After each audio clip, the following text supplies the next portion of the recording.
What if the most dangerous thing you could ever find on a crime scene is the truth staring back at you from a piece of paper? For 60 years, we've hunted for a killer, but what if the evidence, the masks, the note, the bottles, was never a map to a crime, but a map to something else entirely? If you are watching this right now, I want to ask you something. How much of history do you think is actually true? Because what you are about to hear was never meant to reach you. These are the classified files, the buried evidence, and the forbidden stories that powerful forces spent decades trying to erase. If you are someone who refuses to accept the official story, you are in the right place. Subscribe to the Dark History Files and join thousands of truth seekers uncovering what history tried to hide. Welcome back. This is the Dark History Files, and today we expose a truth that was never meant to be told. The evidence collected from Vintem Hill spread across investigation files like the pieces of an unfinished picture. Photographs, witness statements, medical observations, handwritten instructions, bottles, towels, untouched cash, and the unusual lead masks all occupied their place within the record. Each item appeared capable of supporting a different explanation, yet none possessed enough strength to stand alone.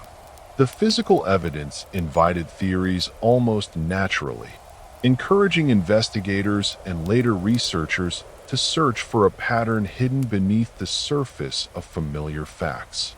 Reading through the case files creates an unusual experience. Every proposed explanation begins with a feeling of clarity as scattered details seem ready to connect. A particular object suddenly appears meaningful. A witness statement seems more important than before. Then another piece of evidence quietly interrupts that growing confidence. The investigation moves from certainty back toward uncertainty, not because the facts disappear, but because they refuse to settle comfortably into a single story that explains everything at once. Over the years, one theory after another stepped forward as the possible answer. Some emphasized poison or accidental death. Others focused on secret experiments, criminal involvement, psychological influence, or extraordinary beliefs connected with unexplained phenomena. Each proposal organized the known evidence in a different way, highlighting certain facts while placing others in the background. Yet every attempt eventually reached the same point, where one overlooked detail or unanswered question weakened the confidence that had initially seemed so convincing. Perhaps that is what gives the lead mask case its lasting power. Many historical mysteries survive because evidence is missing. This one survives because the available evidence encourages several believable paths without allowing any of them to reach a satisfying conclusion. The search for explanation becomes part of the mystery itself. Every careful theory reveals something valuable about the case, while quietly reminding us that understanding often begins with accepting how much still lies beyond our reach. One of the earliest explanations centered on poisoning. The handwritten note referred to capsules, and empty bottles were recovered near the bodies, naturally encouraging investigators to consider whether the two technicians had willingly consumed a harmful substance. At first, the idea appeared persuasive. It seemed capable of explaining why there were no obvious signs of violence, and why the men appeared calm before reaching Vintem Hill. If they had participated in a planned experiment involving unknown capsules, several unusual details could fit together with surprising consistency. Yet the poisoning theory soon encountered important difficulties. The medical examination could not conclusively identify a toxic substance as the cause of death. Because the bodies had remained exposed for several days before discovery, valuable forensic evidence had been lost, making definitive laboratory confirmation impossible. This limitation did not disprove poisoning, but neither did it support it with confidence. Investigators were left with a possibility rather than a conclusion, unable to determine whether the capsules mentioned in the note had contained anything dangerous at all. Another explanation proposed that the technicians had become involved in a secret experiment connected to their interests in electronics and unconventional ideas. Supporters of this theory pointed toward the lead masks, the carefully written instructions, and the deliberate nature of the journey. Together, these details suggested preparation rather than accident. If the men believed they were participating in a controlled experiment, their calm behavior and careful planning might become easier to understand. The theory also aligned with the unusual communities and discussions that had entered their lives before the final journey.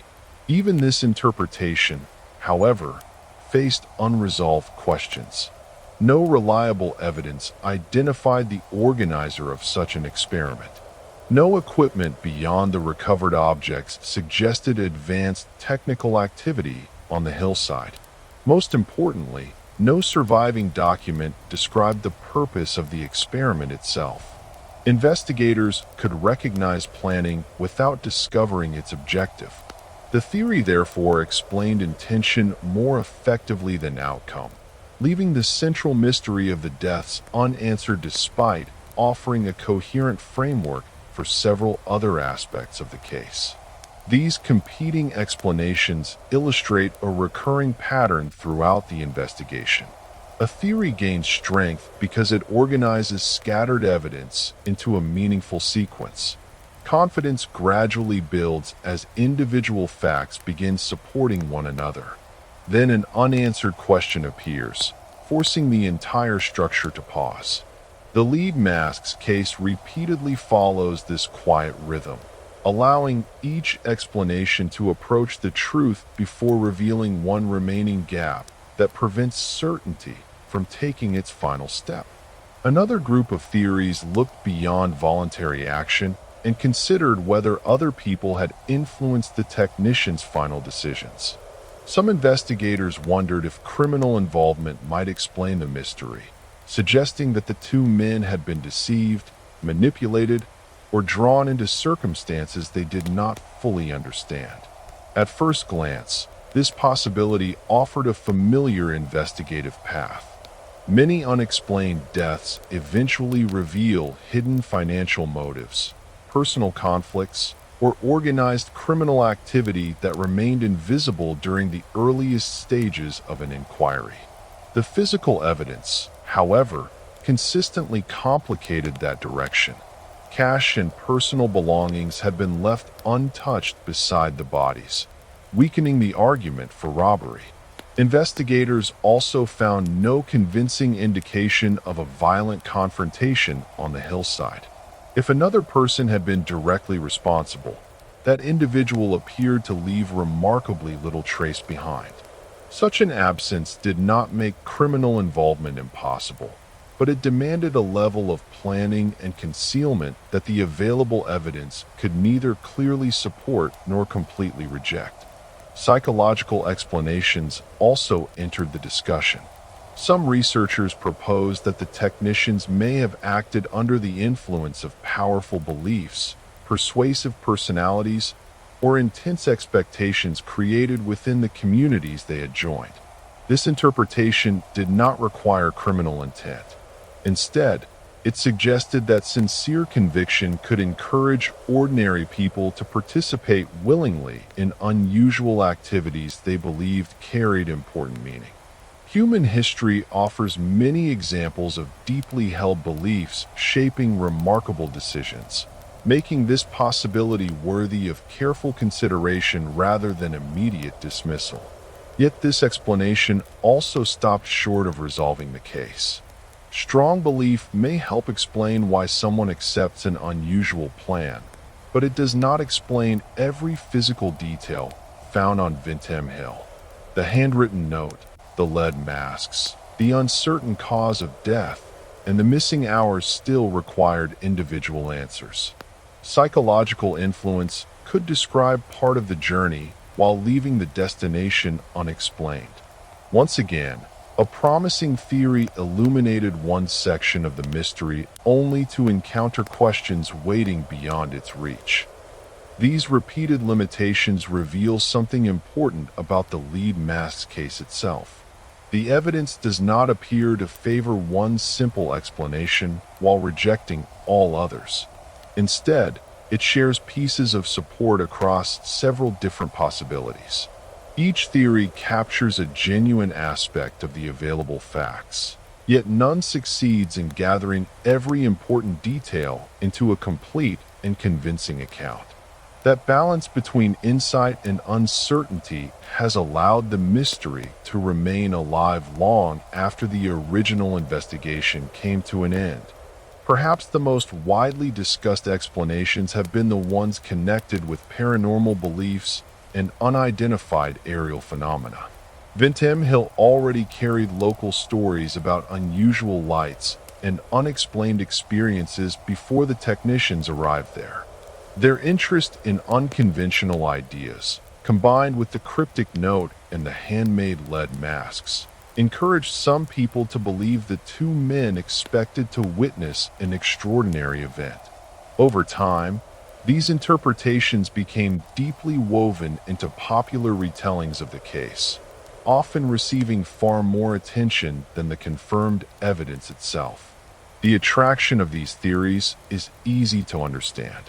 They connect several unusual elements into a dramatic narrative that feels complete. The lead masks become protective equipment. The written instructions become part of a carefully planned encounter. The isolated hillside becomes the chosen location for an experience beyond ordinary understanding.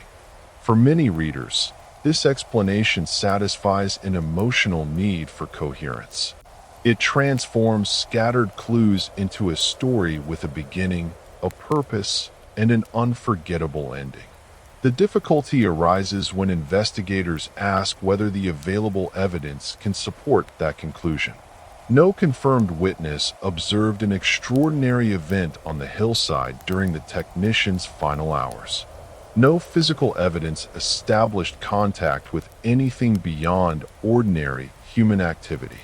The investigation documented unusual objects and unexplained circumstances, but it stopped there.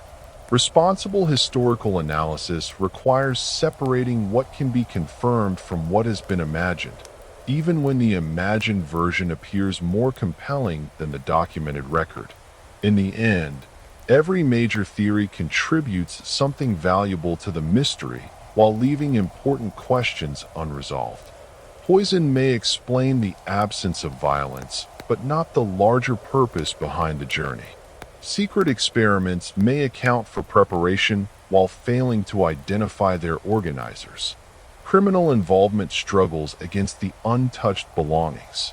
Psychological influence offers context without explaining every physical clue. Paranormal interpretations create a powerful narrative yet extend beyond what the evidence can firmly establish. The lead mask's case endures because each explanation illuminates one part of the puzzle while another part quietly slips back into shadow, preserving a mystery that continues to invite careful thought rather than confident certainty. We looked at the physical clues left on that hill, but those objects were just the hardware. To understand why they were used, we have to step out of the evidence room and into the fractured reality of 1960s Brazil, where the line between a laboratory and a spiritist circle was thinner than a sheet of lead. Brazil during the 1960s presented a landscape where modern technology and ancient belief often shared the same public conversation. Expanding cities welcomed new scientific achievements while bookstores displayed works on spiritism, unexplained phenomena, and unidentified objects in the sky. Radio programs discussed unusual reports alongside everyday news, and magazines devoted space to mysteries that attracted readers from many different backgrounds. This broader cultural setting formed the world in which the lead mask's case would later be interpreted and remembered. Across the country, curiosity carried a distinctive atmosphere. Public lectures brought together people eager to hear discussions about invisible forces, extraordinary experiences, and the possibility that human understanding had not yet reached its limits. Newspapers described unusual sightings that sparked conversations in homes, workplaces, and neighborhood cafes. The excitement surrounding these subjects blended with the sounds of ordinary life, creating an environment where remarkable ideas felt surprisingly close to everyday experience rather than distant fantasy. As these interests spread, communities devoted to unexplained topics gradually became more visible. Local groups organized meetings, exchanged newsletters, and introduced newcomers to books exploring subjects beyond conventional science. Researchers, hobbyists, spiritual practitioners, and technically minded enthusiasts often found themselves sharing the same discussions despite approaching the questions from very different perspectives. This gradual mixing of ideas created a cultural landscape where curiosity moved freely between scientific language, personal belief, and unexplained observation. Looking back today, it becomes easier to understand why the lead mass case resonated so deeply across Brazil. The mystery arrived during a period already filled with questions about hidden realities and unseen possibilities. People did not encounter the case in isolation. They viewed it through a cultural moment that encouraged exploration instead of immediate dismissal. That wider atmosphere did not explain what happened on Vintem Hill, but it shaped how countless people understood the mystery from the very beginning. One of the strongest influences during this period was the widespread popularity of Spiritism in Brazil. For many people, spiritual inquiry existed comfortably alongside ordinary professional life. Teachers, business owners, technicians, and government employees could attend spiritual meetings without considering themselves separated from modern society. These gatherings often encouraged thoughtful discussion about consciousness, life after death, and unseen dimensions of existence. Rather than rejecting scientific progress, many participants believed future discoveries might eventually explain experiences that remain mysterious in their own time. Interest in unidentified aerial phenomena also expanded throughout the country. Newspapers occasionally reported unusual lights crossing the night sky, while radio broadcasts discussed eyewitness accounts that captured public imagination. Some reports were eventually explained through natural causes or human activity, while others remained unresolved. Regardless of their ultimate explanation, these stories encouraged ordinary people to pay closer attention to unexpected events overhead. Curiosity became part of everyday conversation, allowing extraordinary possibilities to circulate widely without requiring universal agreement. Technology itself contributed to this atmosphere in unexpected ways. Radios connected distant voices through invisible signals. Television introduced moving images into family homes with increasing regularity. Scientific achievements demonstrated that forces once considered mysterious could become ordinary parts of daily life. For many observers, these developments suggested that humanity had not yet discovered every hidden aspect of the natural world. The boundary between established knowledge and future possibility appeared more open than it had only a generation earlier, encouraging questions that crossed traditional intellectual boundaries. Within this environment, communities exploring unusual ideas often developed their own language and customs. Members exchanged articles, discussed recent reports, and organized informal meetings where technical concepts mixed with personal experiences. Some participants approached these subjects with disciplined skepticism, while others embraced them with deep conviction. Most occupied positions somewhere between those extremes, remaining willing to consider possibilities without claiming complete certainty. This diversity made the cultural landscape far more complex than simple labels could capture. The lead mask's case entered public awareness against this remarkable backdrop. Its unusual details resonated because they echoed themes already familiar to many Brazilians. Lead masks, handwritten instructions, and unexplained deaths seemed connected to conversations that had been unfolding across the country for years. The mystery, therefore, became more than a criminal investigation. It became part of a wider cultural dialogue about the limits of knowledge, the meaning of unexplained events, and the possibility that ordinary people might sometimes pursue answers beyond the boundaries of accepted understanding.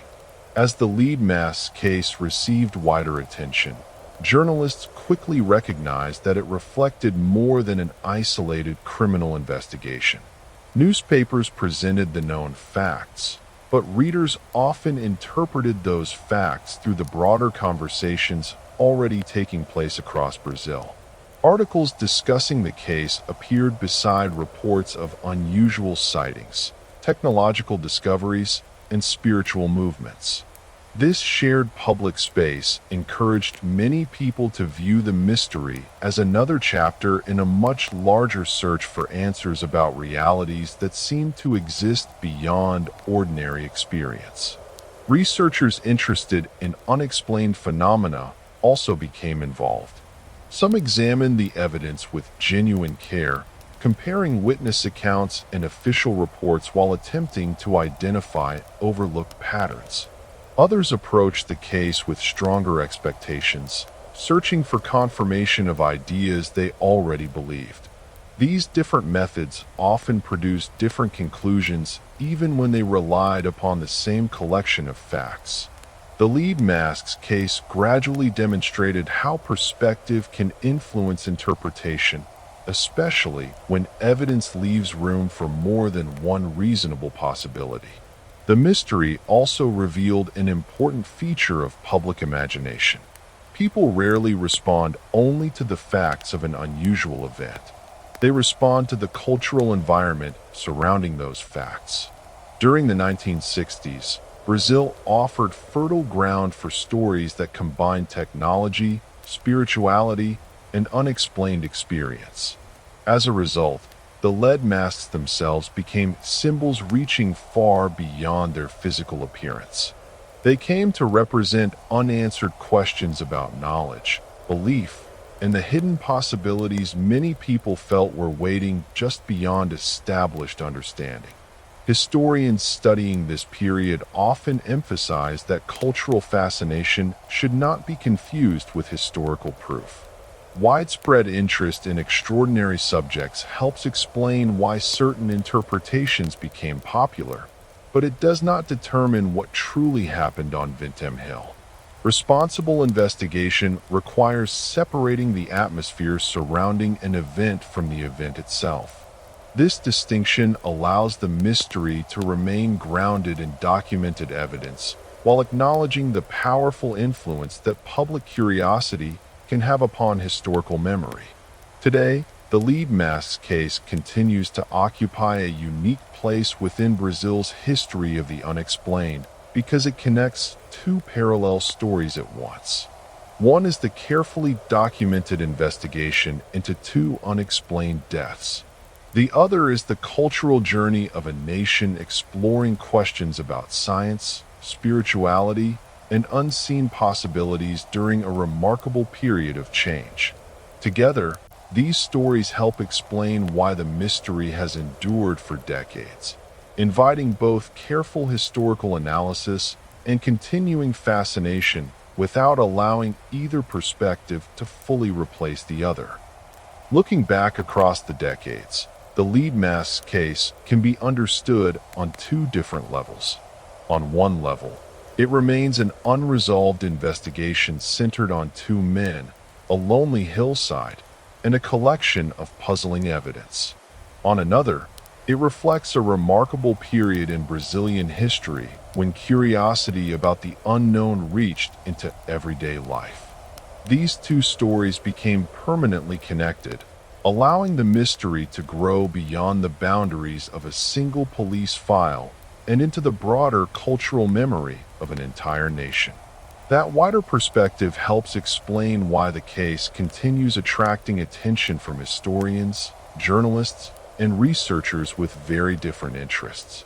Some return because they hope advances in forensic understanding might illuminate overlooked evidence. Others are drawn by the social history surrounding the event, exploring how public belief shaped its interpretation. Still others see the mystery as a meeting point between science, psychology, and culture. Each approach contributes another layer of understanding, even when it leaves the central questions unanswered. Perhaps the most enduring lesson is not about proving extraordinary claims, but about understanding the world in which those claims were taken seriously. The Brazil of the 1960s encouraged people to imagine that tomorrow's discoveries might transform today's mysteries into ordinary knowledge. That optimism influenced conversations about technology, consciousness, unexplained phenomena, and the future itself.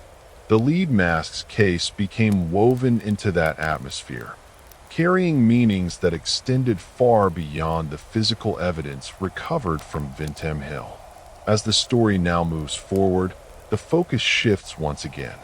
The cultural landscape has been explored, the historical atmosphere understood, and the broader context placed around the investigation. What remains is the mystery's remarkable afterlife. Decades after the original inquiry slowed, journalists, researchers, amateur investigators, and curious readers continued returning to the same hillside, the same evidence, and the same unanswered questions. The case had quietly crossed an invisible boundary. It was no longer only an unsolved investigation.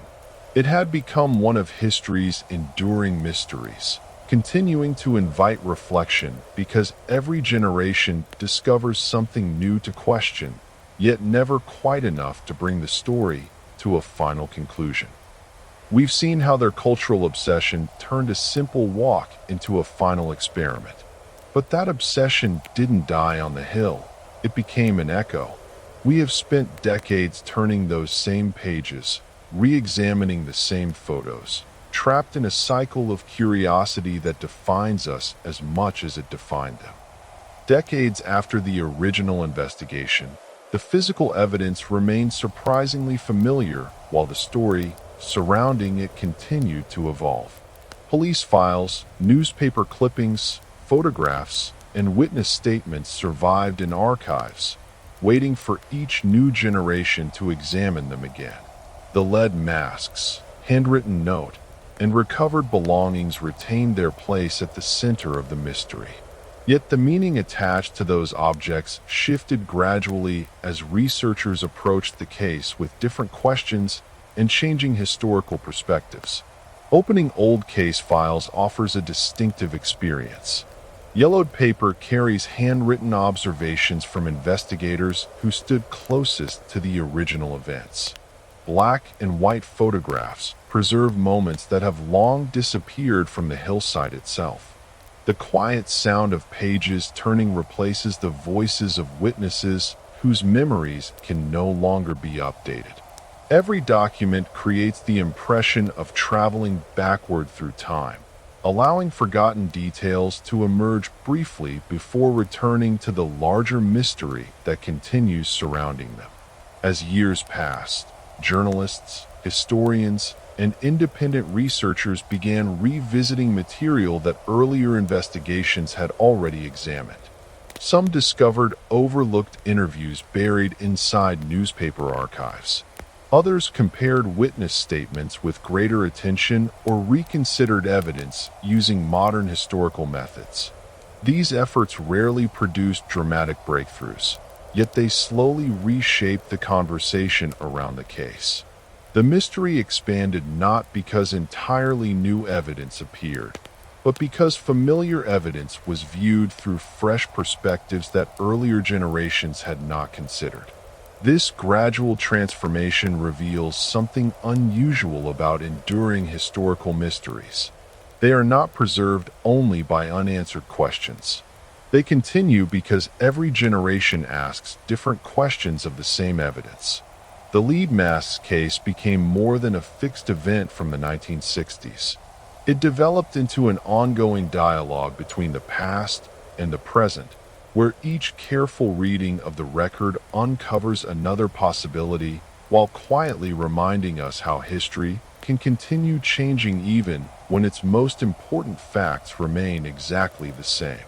As interest in the lead mask case spread beyond Brazil, the mystery found new audiences through books, documentaries, magazine articles, and later through digital archives. Researchers working in different countries gained access to translated reports and historical summaries, allowing the case to be examined far from the hillside where it began. Each retelling introduced the evidence to readers who brought their own cultural perspectives, investigative habits, and historical knowledge. The mystery quietly expanded beyond its local origins and entered the wider history of unsolved cases. This broader attention encouraged careful re-examination of the original sources. Historians searched newspaper collections for overlooked interviews.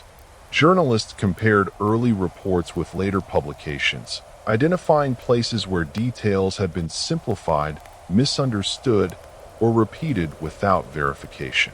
In some instances, small inconsistencies reflected ordinary reporting errors rather than meaningful discoveries. In others, forgotten observations prompted fresh discussion about the sequence of events. Even modest corrections proved valuable because they strengthened the historical record while separating documented facts from assumptions that had accumulated over time. Independent researchers also contributed in unexpected ways. Some focused on reconstructing travel routes using historical maps. Others investigated the backgrounds of individuals connected to the case or searched public records for additional context surrounding the victims' lives. These efforts rarely overturned the established understanding of the mystery. Instead, they added texture to the existing narrative, filling minor historical gaps while leaving the central questions unchanged. The investigation gradually evolved from a single police inquiry into a collaborative effort extending across decades and disciplines. At the same time, the growth of public interest created new challenges.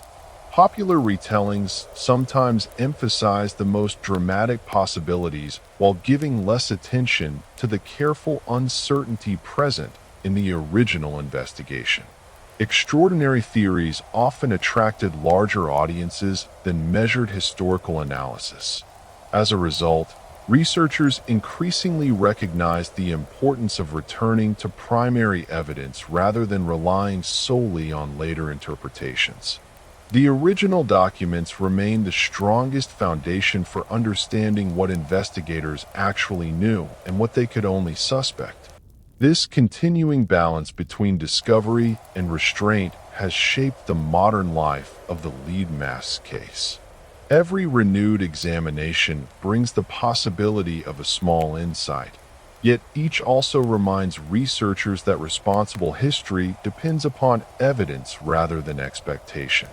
The case continues to invite investigation because its surviving records remain rich enough to encourage thoughtful analysis, while preserving enough uncertainty to ensure that every new conclusion must be approached with quiet caution rather than absolute confidence.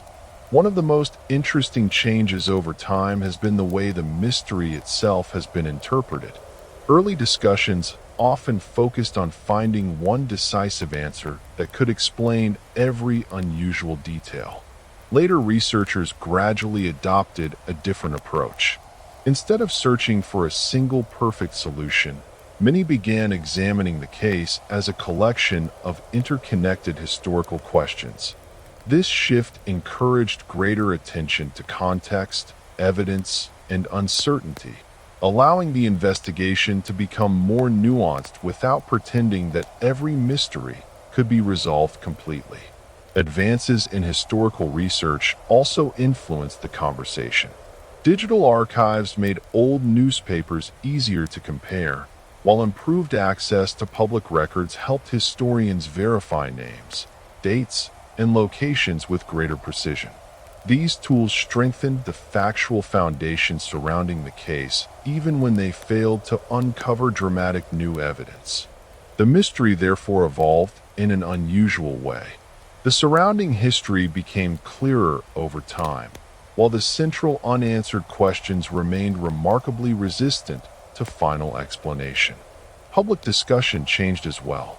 Earlier generations depended largely on newspapers, printed books, and television documentaries. Today, online communities allow researchers from different countries to exchange documents, compare interpretations, and debate competing theories almost instantly. This wider participation has introduced valuable perspectives alongside understandable speculation. Some contributors carefully distinguish evidence from possibility, while others build elaborate narratives from limited information. The resulting conversation reflects both the strengths and challenges of modern historical investigation in an age of rapid information sharing. Throughout these changing discussions, the original evidence has continued to exert a quiet influence. Every serious theory eventually returns to the same handwritten note, the same lead masks, the same witness accounts, and the same unexplained journey. New interpretations may rearrange the importance of these elements, but they cannot replace them. The physical record continues setting the boundaries within which every credible explanation must operate, preserving a connection between present-day curiosity and the investigators who first documented the case decades earlier. Perhaps that continuity explains why the lead mass case continues attracting thoughtful attention instead of fading into obscurity. It has adapted to changing generations without losing its historical foundation. Every period asks different questions, develops different investigative methods, and emphasizes different possibilities.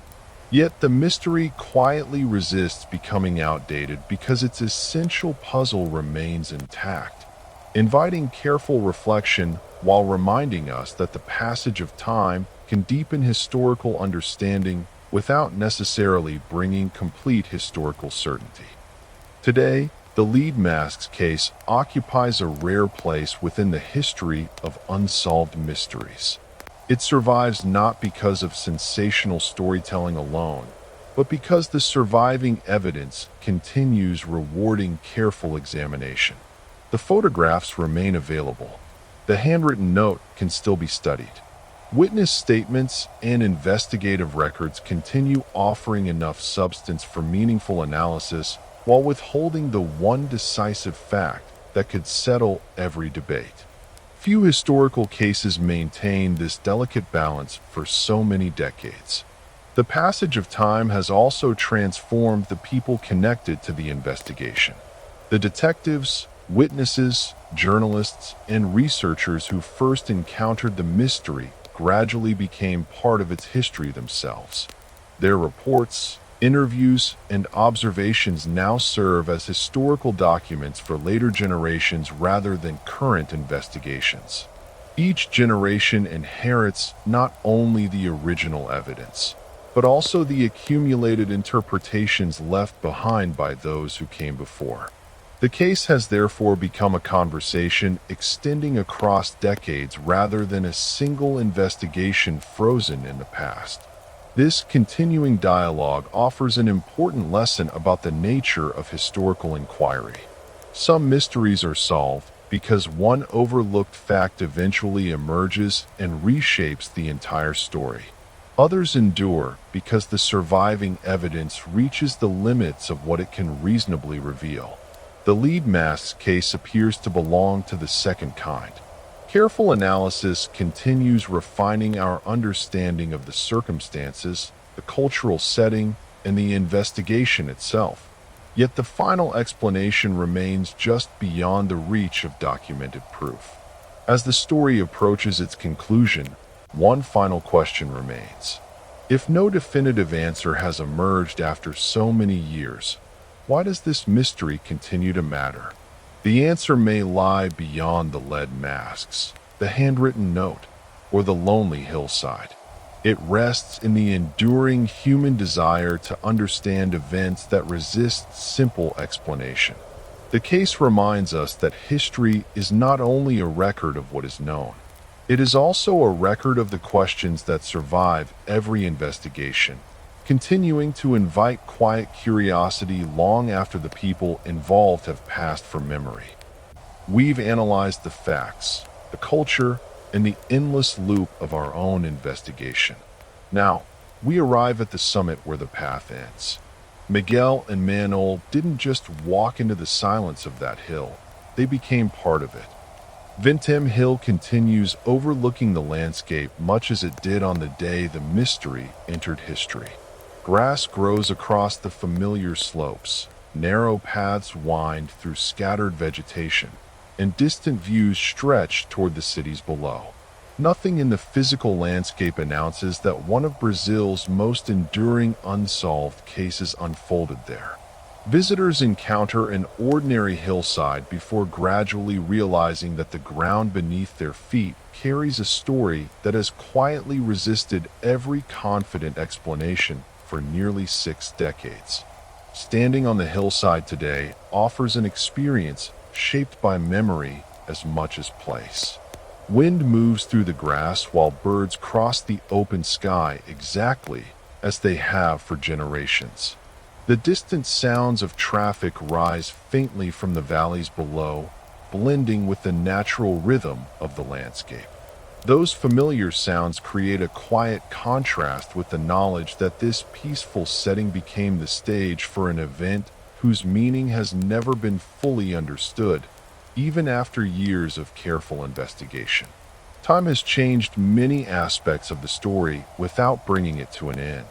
Investigators have retired, witnesses have passed away, and countless researchers have examined the surviving evidence with fresh determination.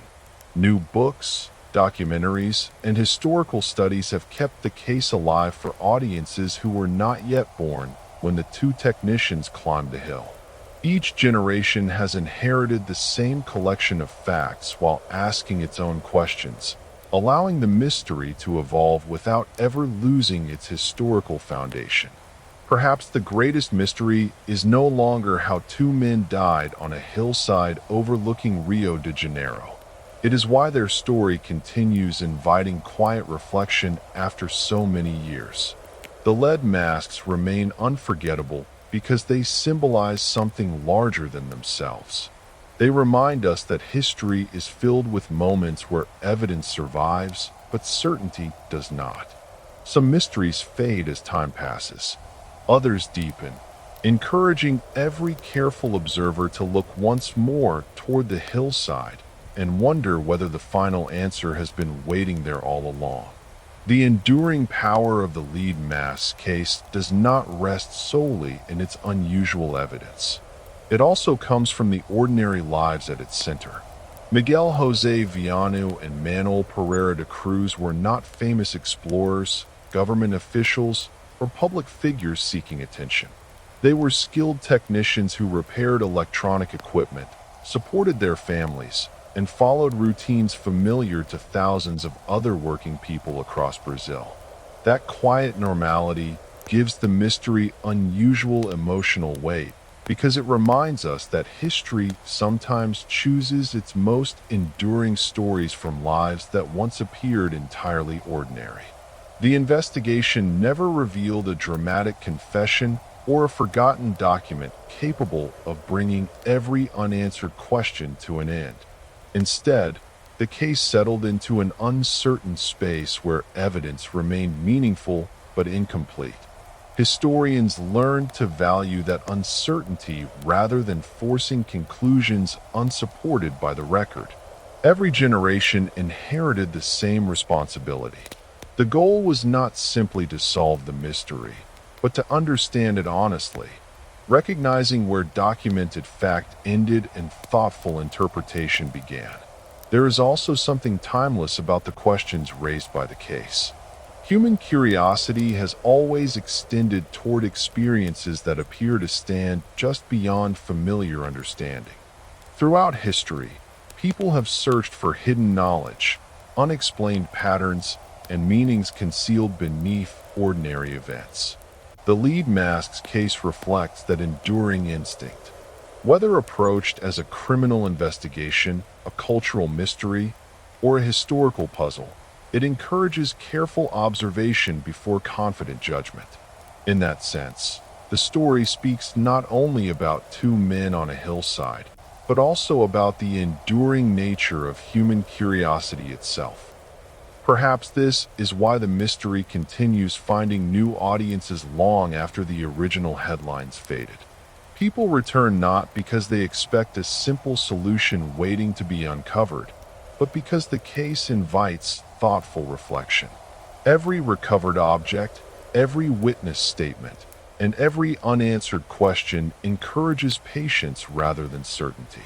The mystery rewards those willing to accept complexity, reminding us that history often preserves its greatest lessons within stories that resist neat endings.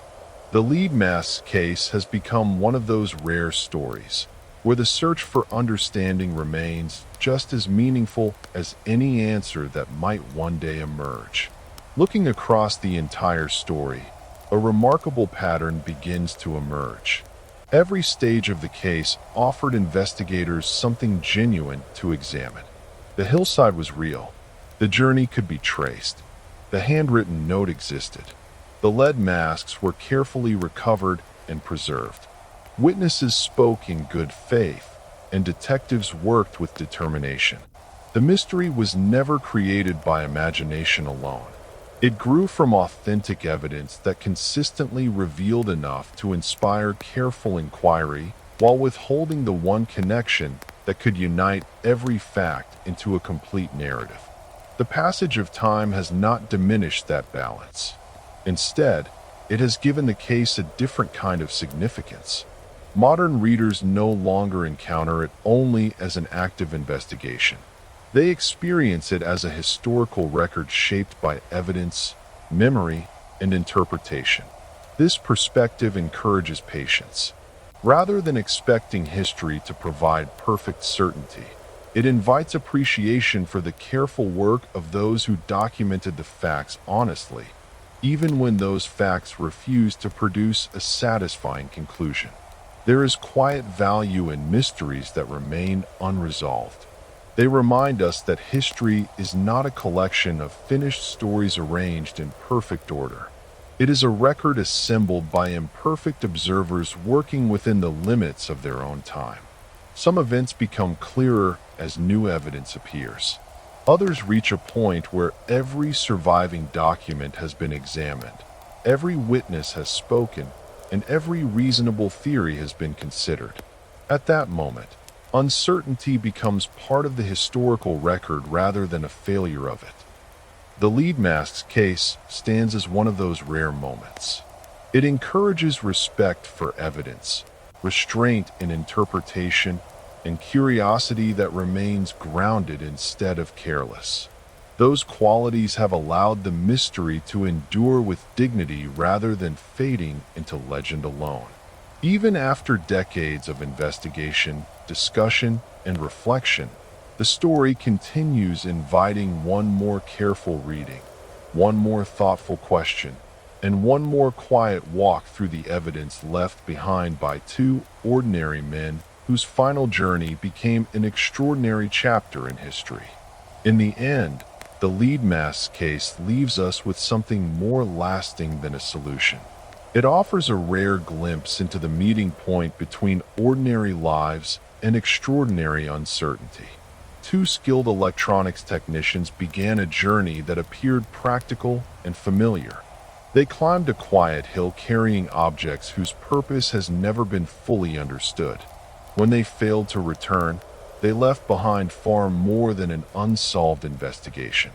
They left a historical question that has outlived the generation that first confronted it. The quiet strength of this mystery lies in its refusal to become either ordinary or impossible. The evidence is real enough to discourage fantasy, yet incomplete enough to prevent certainty. That balance has preserved the case through changing decades, changing technologies, and changing ways of studying history. Every careful examination adds depth to our understanding of the circumstances, but none has erased the central question that first emerged on the slopes of Vintem Hill so many years ago. Perhaps some mysteries deserve to be remembered not because they remain unsolved, but because they remind us how history truly works. The past is built from documents, memories, and physical evidence, yet those pieces do not always fit together perfectly. Responsible investigation accepts both discovery and limitation. It values what can be demonstrated while acknowledging what cannot. The lead mask's case quietly teaches that careful curiosity is often more enduring than confident certainty, and that unanswered questions can possess their own historical significance. So the story closes where it quietly began. A lonely hillside overlooks the distant city. The lead masks remain among the most recognizable objects in the history of unsolved mysteries. The names of Miguel José Vianu and Manuel Pereira de Cruz continue to be spoken by researchers, historians, and curious readers searching for understanding. Whether the final answer is ever discovered or not, their story has already earned a lasting place in history. It reminds us that some mysteries are not preserved because they hide the truth forever, but because they continue inviting every generation to seek it with patience, humility, and respect for the evidence. The city below keeps moving, but on Vintem Hill, time stopped the moment those masks were placed. They found the end of their search, leaving us with a question that doesn't need an answer, only our respect. The mystery of the lead masks concludes here, resting forever in the quiet, unyielding silence of history.